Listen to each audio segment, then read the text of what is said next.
Today, a simple, heartfelt story led me into a spiral of questions. At a farewell event at my workplace, a student of mine narrated a story of Sadako Sasaki, a story of a young girl who survived the Hiroshima atomic bombing, only to fall ill years later.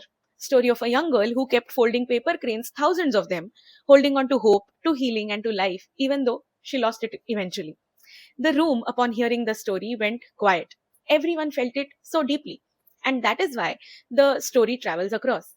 But what stayed with me after hearing the story is something different. Why is this the story we know?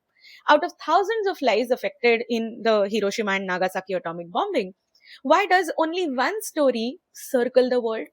Now, zoom out. When we think of World War II, what keeps getting repeated is very naturally Adolf Hitler. The stories of his atrocities, his regime, his defeat, retold again and again, documented, dramatized, and distributed globally. But then, where are the stories of Hiroshima and Nagasaki at the same time and the same scale? Why don't they occupy the same space in global imagination?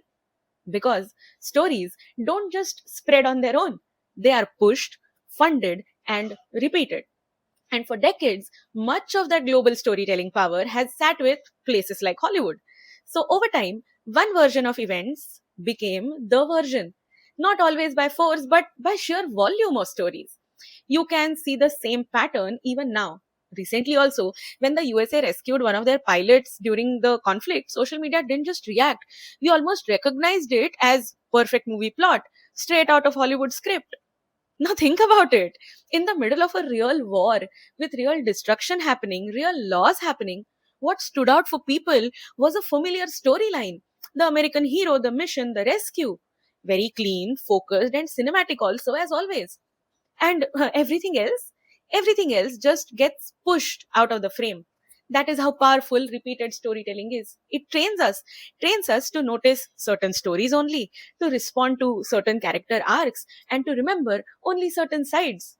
So Hiroshima becomes one Sadako story, war becomes hero's journey, and entire realities shrink into the background. The uncomfortable question, therefore, is, are we actually seeing the world as it is, or are we actually looking at the version that is being shown to us again and again by the same person, by the same party, by the same country? Think about it and let me know what you have to say in the comments. Thank you.